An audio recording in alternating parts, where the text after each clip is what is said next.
सत्यशोधक Shivkranti TV news.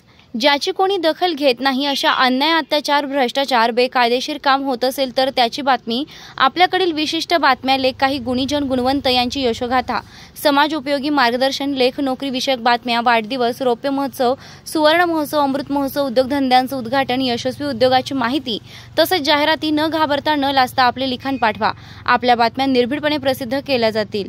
Shivkranti TV news संपादक सत्यशोधक शंकरराव लिंगे 73 87 37 78 01।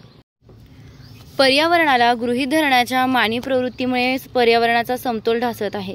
त्याचा सर्व सजीव सृष्टीवर विघातक परिणाम होत आहे। यातूनच पर्यावरणाबाबतच्या जागृतीची गरज निर्माण झाली। म्हणूनच 1972 साली युनोच्या सर्वसाधारण सभेनं मानव हा पर्यावरण या विषयी आयोजित केलेल्या परिषदेत पर्यावरण दिन साजरा करण्याचं ठरविलं। संयुक्त राष्ट्रसंघाच्या पर्यावरण विषयक कार्यक्रमातून पर्यावरण संरक्षण आणि संवर्धनासाठी सामाजिक, राजकीय, औद्योगिक तसेच सर्वसामान्य नागरिकांच्या पातळीवर कृतीशील सहभाग मिळवण्याचे उद्दिष्ट ठेवले गेले। त्यानुसार शाश्वत विकासावर भर देण्यात आला। संपूर्ण जगात पर्यावरण साक्षरता वाढीस लागून आपला मूलाधार असलेले पर्यावरण सुरक्षित राहावे यासाठी वसुंधरेवरील प्रत्येकानं पर्यावरण संवर्धन संकल्प, वृक्षारोपण, संगोपन तथा इतर पर्यावरण संवर्धनात्मक उपक्रमांनी जागतिक पर्यावरण दिन साजरा होणं काळाची गरज झालेली आहे। पर्यावरण प्रेमी शासन, प्रशासन, सामाजिक कार्यकर्ते, विविध सेवाभावी संस्था व संघटने आपल्या परीनं पर्यावरण संवर्धन करीत असून समाजातील प्रत्येकानं पर्यावरण संवर्धन चळवळीत सहभागी होऊन उचित योगदान दिल्यास पर्यावरण संवर्धन चळवळ ही लोक चळवळ होईल असा विश्वास वाटतो।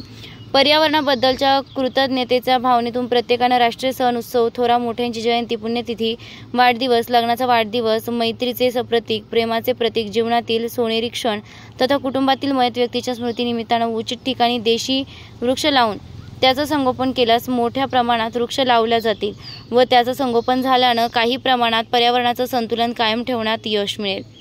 अन्न, वस्त्र, निवारा, जळतण, लाकूड, फाटा, औषध, सावली, फळे, फुले, ऑक्सिजन या आणि आनुषंगिक गरजांसाठी मानव, प्राणी व वनस्पतींवर अवलंबून आहे।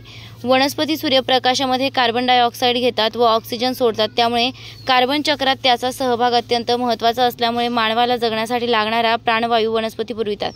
परंतु वनांचं अस्तित्व कमी होऊ लागले आहे, कारण माणसाच्या मनात स्वार्थ आणि पैशाचं प्रेम श्रेष्ठ ठरले व चोरटा व्यापार सुरू झाला। तरी शेती, कारखाने, वाहतूक मार्ग, वाढती लोकसंख्या, घरबांधणी यासाठी बेसुमार जंगलतोड होऊ लागली। जिथे माणसाचे पाय लागतात तिथे वाळवंट निर्माण होते असेच अक्षरशः झालेले आहे। आता भारतात वनांचा भाग कमी झाला। एवढेच नव्हे तर काही वन्य प्राण्यांच्या जातीही नष्ट झाल्यात। प्रदूषण मोठ्या प्रमाणात वाढत आहे। संपूर्ण जगात उष्णतेची लाट निर्माण झाल्यानं जनजीवन विस्कळीत झालेलं आहे। ऋतुचक्र बदलल्यामुळे मानव प्राणी हवालदिल झालाय। कधी अतिवृष्टी तर कधी अवर्षण, कधी वादळवारे तर जीवघेण्या विजांचा वर्षाव, यामुळे जगणे फार कष्टदायक होत चाललेलं आहे।